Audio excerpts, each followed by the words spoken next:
If the podcast has 1,000 listeners, that is your unique opportunity to speak directly to those people. And I tell people to think about it like this. What would it be worth to you to gather 1,000 people in a room, especially if it's a highly targeted audience, into a room and establish your expertise for 30 minutes, an hour? I love that. A lot of people might pay 10 grand for something like that. Yeah. That's where you are. And so respect that. Don't show up unprepared. Welcome to the Podcast Ally Podcast. I'm Dr. Sarah Globa, keynote speaker and workshop facilitator, and I'm on a mission to find out how to be the best podcast guest. So I'm talking with hosts, people who have been guests on hundreds of podcasts, and podcast network executives, so I can learn the good and bad, what works, what doesn't, how I can build my brand through podcast guesting. And so today I have Robert Ingalls, the founder and CEO of LawPods. I love the shirt, by the way. Thank you. Yeah. Always branding. Full service podcast production agency that works specifically with lawyers. I know all your clients aren't lawyers, but y'all market to lawyers. That's I our can't niche. wait to hear more. Yeah. So welcome to the show. Thank you so much for having me. Super excited to be here. I've heard this is the first episode since new ownership has come on board. So I am ecstatic to be the first person in the chair. That's exciting. VIP status. Woo. So our first question on our first question that we're going to be asking all of our podcast guests is, can you share your worst podcast experience? Yeah, it's pretty vivid in my mind. And in hindsight, it's almost kind of silly, like inconsequential. But at the time, it really hurt my feelings. I had started a podcast in my law firm called the Future Self Podcast. You can still find it. We haven't published in 6 years, but it's coming back this year. Woo! Oh. And I had started in my law firm, and then I was doing kind of community stuff with it too, and just trying to build my own brand. I had no idea what that meant or what I was doing, but I was just getting people in the community. And I had gotten this guy who was kind of a not local celebrity, but everybody knew him. He'd started this really cool chain of stores in Charlotte called Common Market. And he's just a really cool guy. He had a really cool story. And he came into the studio and we did this awesome interview. It probably went 90 minutes. It was amazing. Like, he's so funny. And I'm listening back to it and it's clipping bad. Oh, no. I mean, the whole thing. And I'd used the mixer I wasn't familiar with. This is back in the day when we didn't have the Rodecaster and things like that. So I learned to use a mixer, and it was a different mixer. It was a much bigger one than I was accustomed to. And I had his channel, I had him set way too high. Oh, no.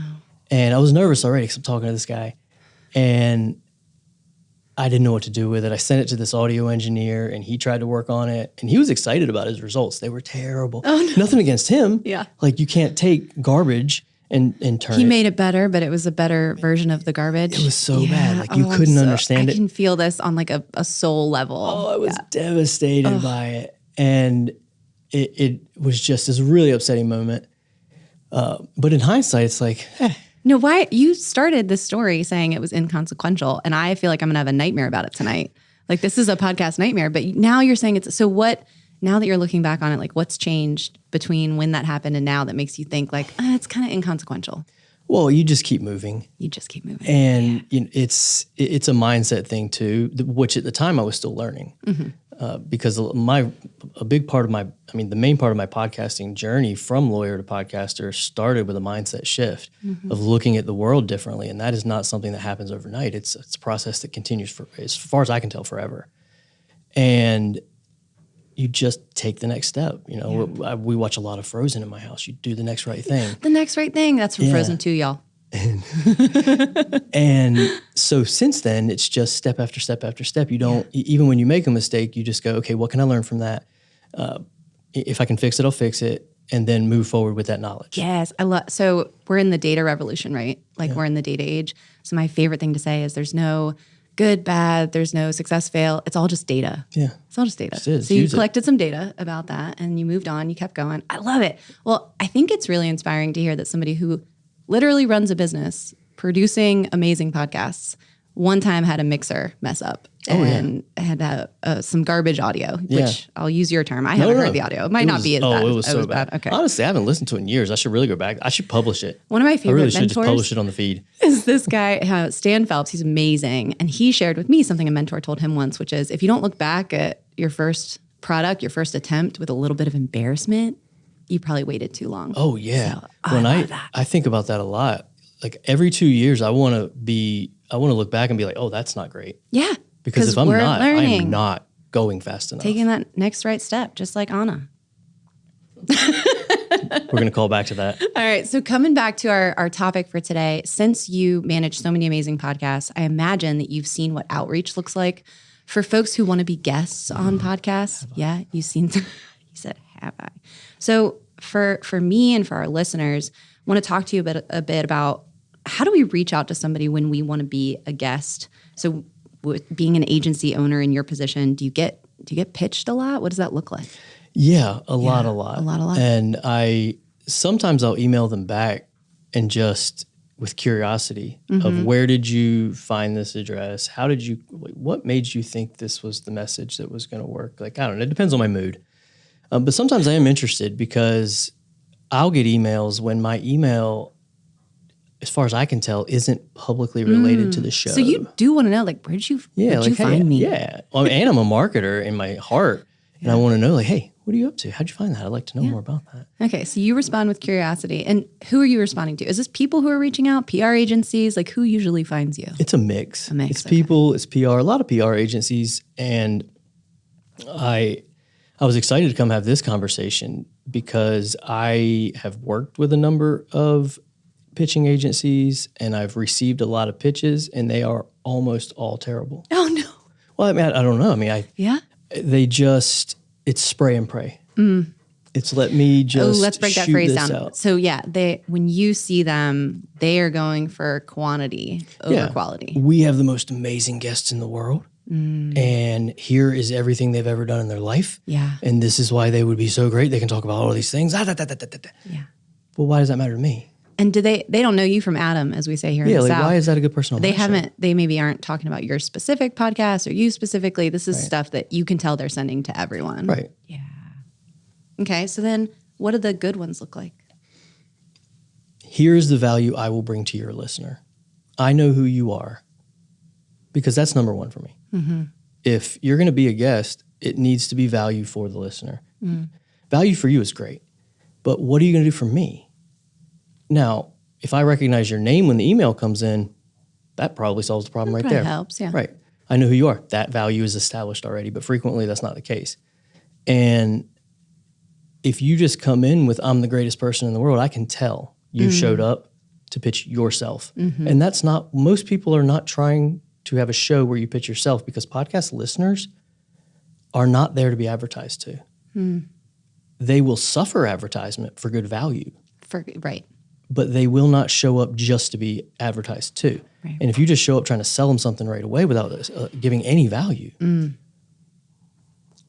podcast hosts know that, and you're going to have trouble getting on shows with serious podcast hosts, with established listenerships. Something you said that's really sticking out to me is because I think when I apply to be on a podcast, I try to put myself in the host's shoes and think about what they want. But what you said is think about what they want for their listeners, which is taking it a bit further. So not just what would this podcast host be interested in, what would their show be interested in, but like what do they want their listeners to get a chance to hear? So really focusing on that listener experience. Well, and I almost go immediately there because I understand generally what the podcast host is trying to do. Most podcast hosts are trying to create some kind of value for their listener. Now they want a return on that value and they're doing it for a reason.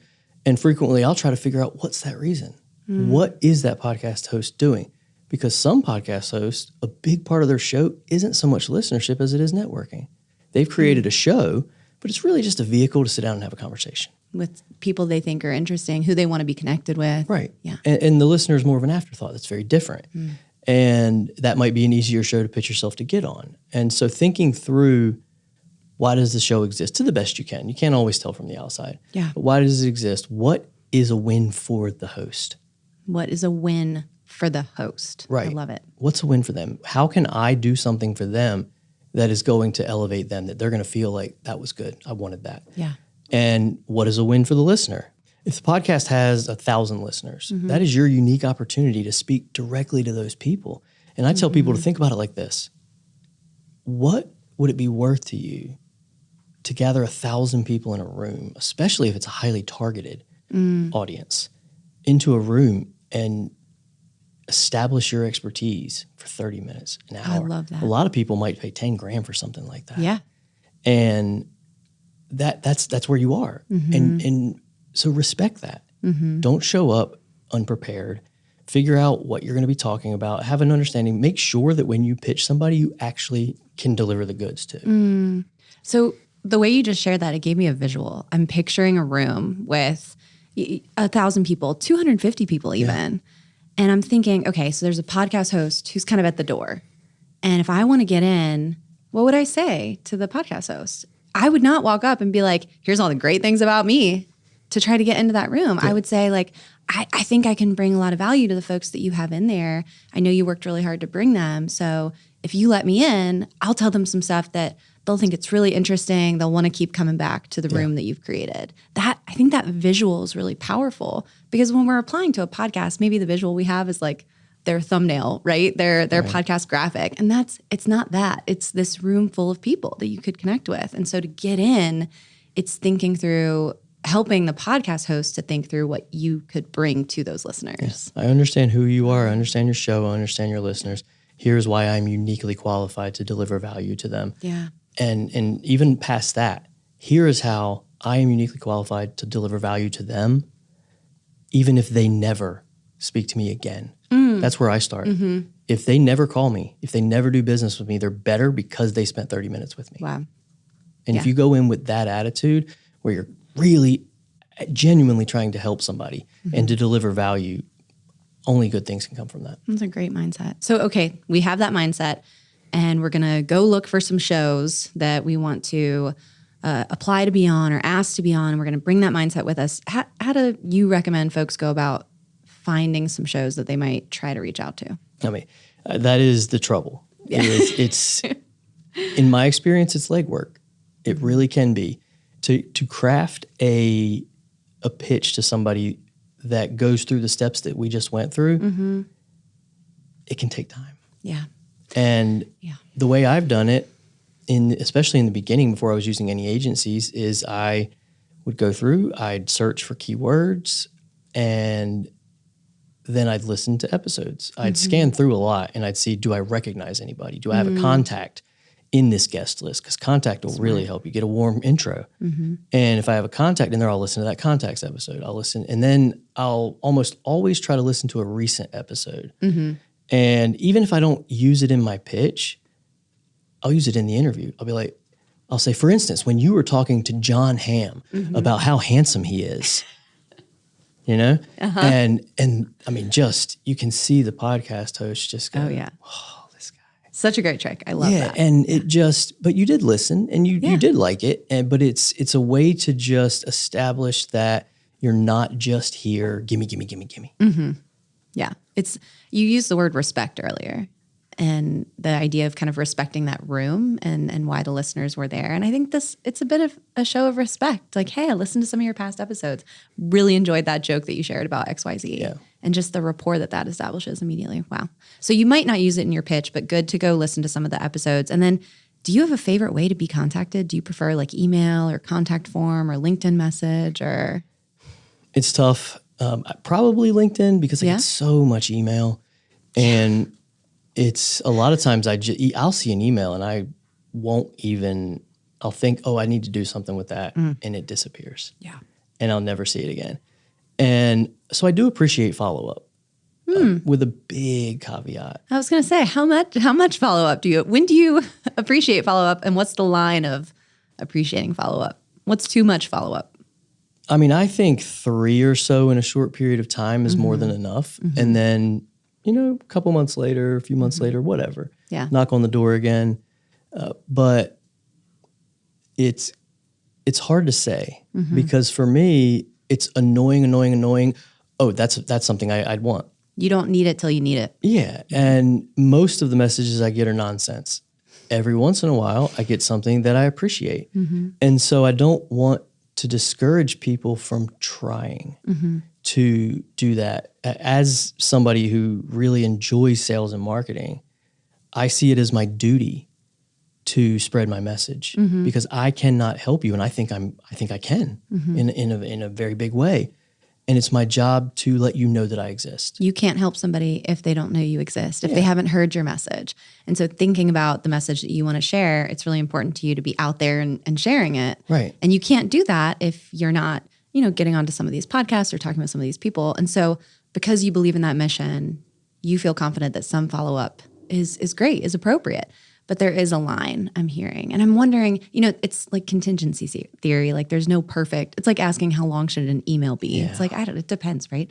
But I think if you put yourself in that person's shoes, like how often would you want to be emailed? If something wasn't a perfect fit right then and you were getting a lot of emails, would it be helpful maybe every quarter? And if you heard from that person, would you want the same message? Or maybe they have something new, like, hey, I listened to your last episode. Oh, definitely something new. Right? Yeah. It should always be something new. And it should lead with value. That why are you contacting me? That's for me. This is my experience. So take it with whatever grain of salt you can. But for me, I want to know in the first sentence why you're contacting me. Nothing frustrates me more than that's a lie. Many more things frustrate me more. But it's very frustrating when somebody. They connect with you on LinkedIn and they connect with a message that's like, I'm trying to connect with like-minded individuals in my network. And said ChatGPT. All right. And then you're just like, you just click accept because you're like, let's see. And then you look at your watch, like, how long's the pitch? How long is it going to take? Right. Yeah. And inevitably the pitch for something, they want to be on your show or they want to sell you something. Yes. And no, lead with that.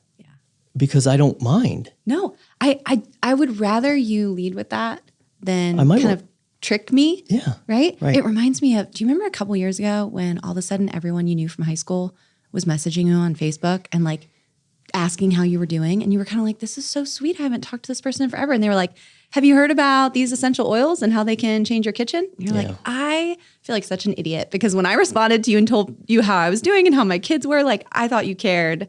And now I feel, if you had just said, hey, I'm working with this new thing and here's the benefits I found, I was wondering if you'd heard of it, I would have been more likely, honestly, to respond. Well, and you've generated bad will with me now. Yeah, because I feel dumb.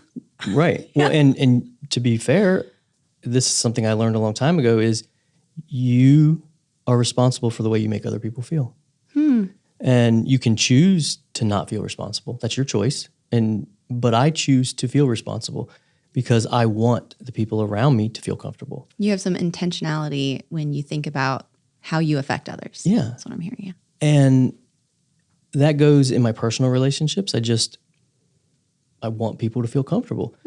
But then when I'm doing sales and marketing, now I have a business interest in it. And I'm very interested in the way that I make the people around me feel. And so I want to navigate that space with respect. I want to make sure that I'm not creating that bad feeling in them of, hey, I just wanted to say hi and buy my thing. And because people don't like that and they're going to get that initial bad feeling for you. And now it's going to be really hard to flip them. To come back. Not impossible. Yeah. Because people will forget you fast enough, but they're not going to probably want to buy your thing right now. Yeah. Now you got to start back around, maybe see them at a conference or connect some different way. Yeah. But the thing that you spent your time trying to do right now is probably not going to work because you've been slightly deceptive and you've generated this mistrust right out of the gate, which is terrible.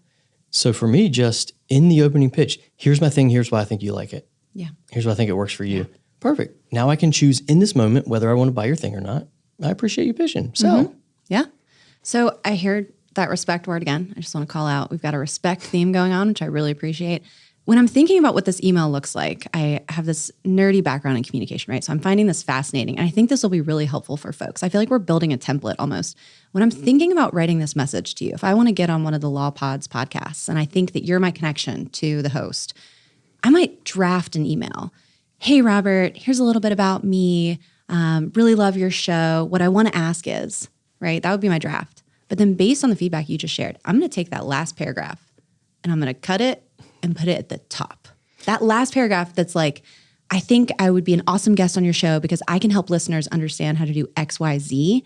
And based on the episodes I've heard, I think your listeners would be really engaged with that. And then everything else. I would keep reading. Yes. Because you might lose me because it might actually not be great, but that's not what's important. Yeah. You can't change who you are or what your actual value is. And sometimes it's not a good fit, and that's okay. That's okay. But if you kept me reading, you're doing something right because you can't sell me if I don't keep reading. And now this might be the lawyer in me. I don't know if everybody's like that. But for me, lead with it. That's the thing that we learn in legal writing is like, it's called IRAC, issue. Start with the issue. What are we talking about? Do not bury it. Yeah. Because we have that in just, journalism. Don't bury the lead. Yeah, exactly. Yeah. Judges will stop reading your brief if they can't figure out what you're talking about. They say, well, I guess it's not important. Yeah. And just get to the point. I'm an Army brat, and there's a phrase, it's called the bluff statement, which is misleading because it's not a bluff like a fake. It's bottom line up front. Yeah. Because it's like if you have this tactical military information, and it cracks me up because this is how my dad communicates. He'll like start with the biggest thing and then go with the details. It's bottom line up front. So. Well, you hear this all the time just when people are talking. They're like, get to it. Get to it. Especially if it's something where it feels like it's stressful. Like something's coming. You're like, stop with the suspense. Stop with the suspense. I think the phrase I'm going to walk away with from this is going to be get to the dinosaurs. I read once that Steven Spielberg talked to a little kid about the first Jurassic Park. And the kid was like, I liked it, but it took forever to get to the dinosaurs. I hear that. And if you watch the second Jurassic Park, it's like instant dinosaurs. So we're encouraging folks like get to the dinosaurs. Start off with the big bang message, the ask. Don't feel like you have to bury it. It's actually unkind. Sometimes we think it's kind to lead with these niceties and kind of lead people in, but the kinder thing, the more respectful thing, to use your words, is to like jump in with it. Well, and we're busy. We don't even see that. Busy. Like we don't see those things anymore. At one point, remember when you used to get email marketing and then it started coming with your name? Yeah. You're like, this person knows me. They know me. And so that got our attention for a second. And now, like, of course they don't know you. Of course it's got an unsubscribe button at the bottom. Like, come on, get out of here. Yeah. And it's just like that. Our brains get to a point where we're busy and we're going to process information really quickly and skip the things that don't matter. And you have to remember that when you're crafting messages. In today's day and age, people have learned very quickly how to filter information because we have too much of it. Yeah. And so if you don't want to be caught in the filter, you do have to put in this work.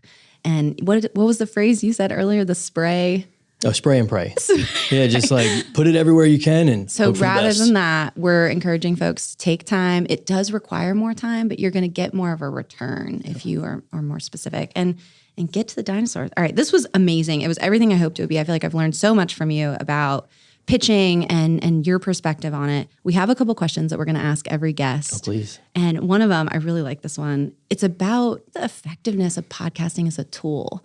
And I know you're somebody who's really in love with this podcast format and you've made a career out of it. I know you're really involved in the podcasting community. So I want to ask how you've seen a podcast episode change either your career or someone's career. Like, how have you seen a podcast episode be the change for someone?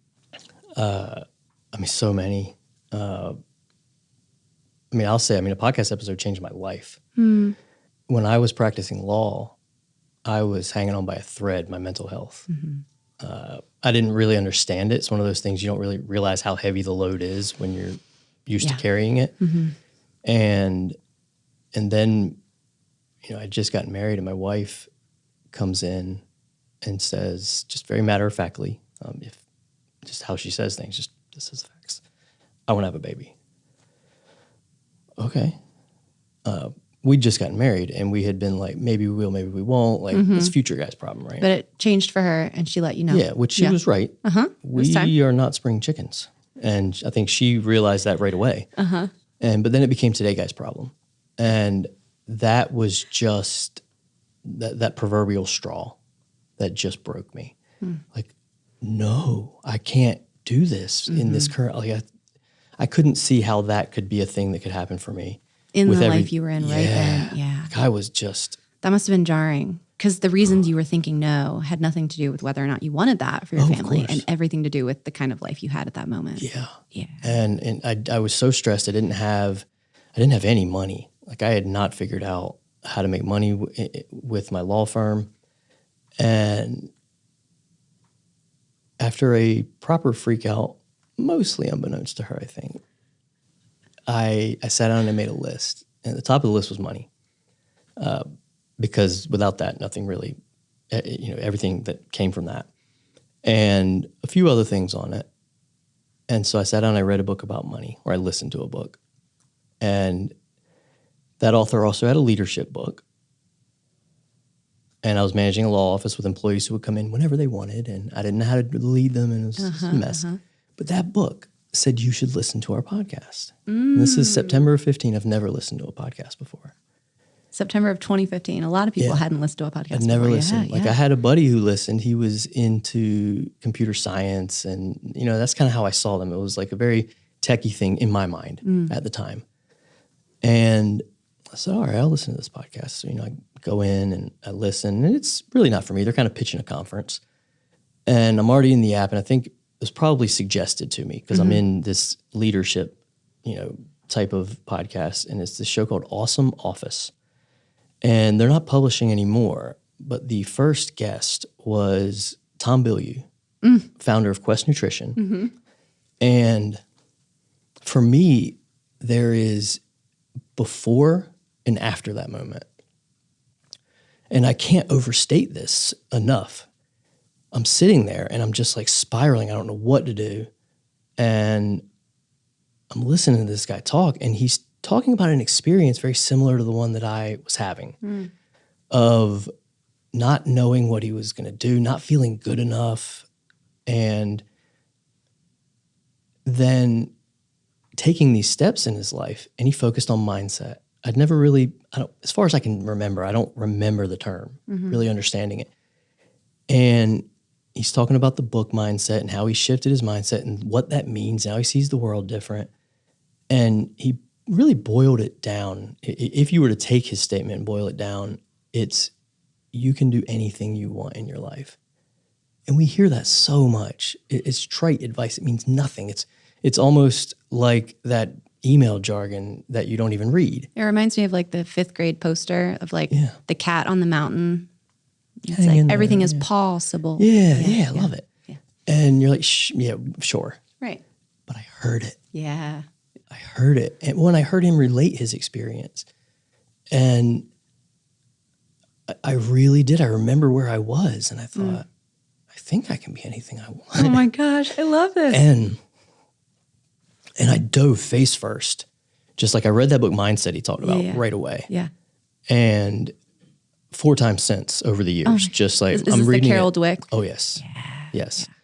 Like my team is reading it right now. Wow. And every Monday morning we have a meeting and we discuss a chapter. Wow. And the impact, it set me rolling. And I mean, I came home that day and was just like my poor wife, because she is very calm and just very measured and a little suspicious of people. Like, sudden bursts of life-changing. I listened to this one podcast and now everything is different. The Wizard of Oz, and everything was gray, and now I see color. Oh my God. She's kind of like, it's Tuesday. Yeah. Okay. It was like that. It was like I had these blinders on, and all of a sudden somebody just like tilted them back. And I went, I've been missing everything. Yeah. And I came home and I was so excited, and I was telling her like all these things. And then every day it was like that. Every day I would listen to another podcast, because he had this show called Inside Quest, where he interviewed all of these amazing people about this kind of stuff. Wow. And then he has this book list, which you can still find. He still has the book list. And I listened to everything on it. Wow. And I didn't know what I was going to do. I didn't know. I'd like to say, I knew all this. I didn't know.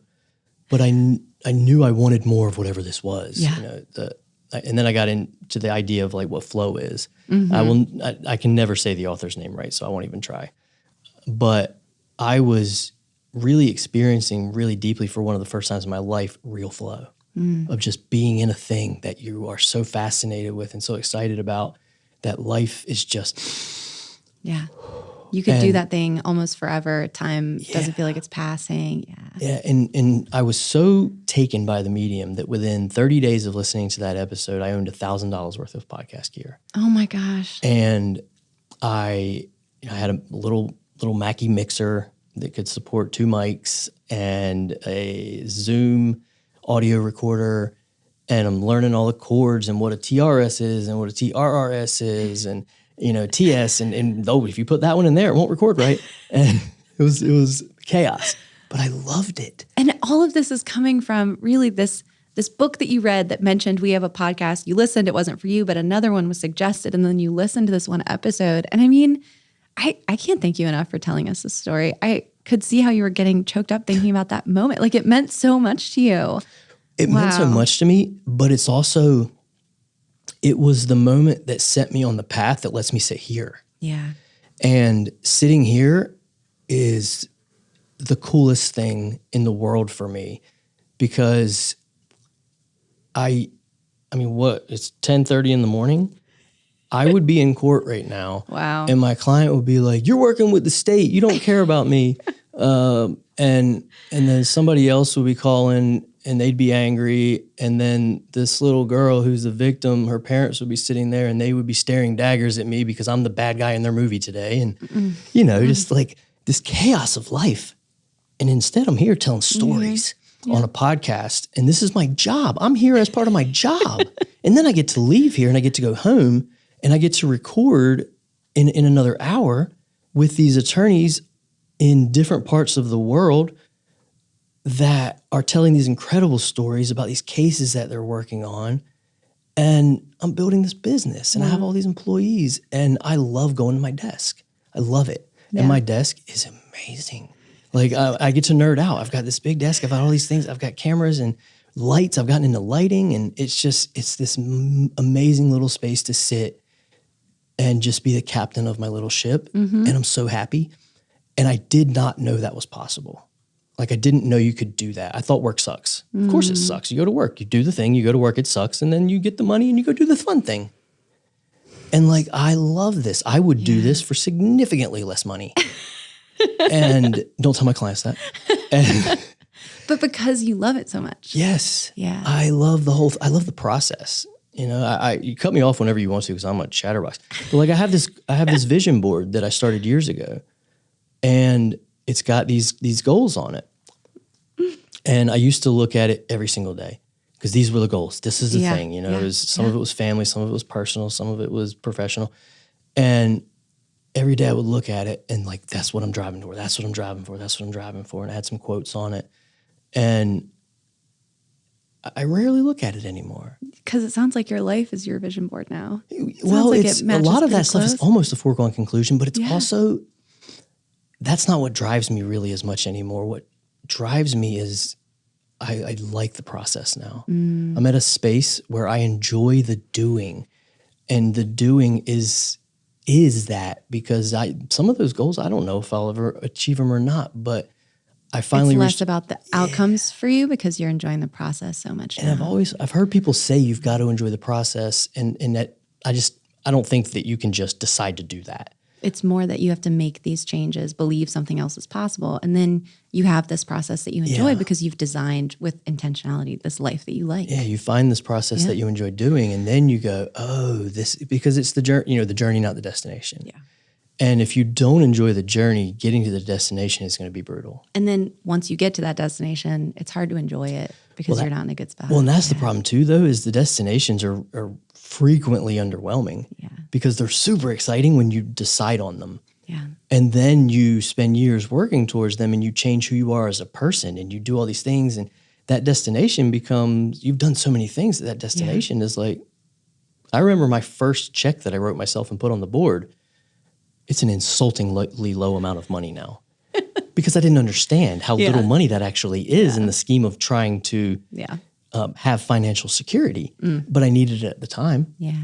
And so that goal is not really a goal anymore, but, and even getting to it, you're like, oh, it's great to be here. It's good. I mean, very fortunate, have a lot of gratitude for that, but we have places to go. We're still moving. Oh yeah. Yeah. And we can still be moving because we're embracing this process and not the out. This is so beautiful. And I want to stop for a second and imagine what you just shared in the context of one of the first nuggets that you gave us was this idea that as somebody who cares so much about sales and marketing, you genuinely feel like the message that you have to share is worth sharing. and could help someone.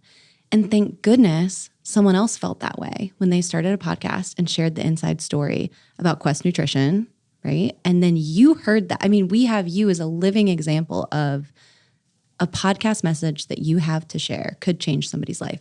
It happened for you. You listened to someone's podcast message and it changed your life. What if that message hadn't existed?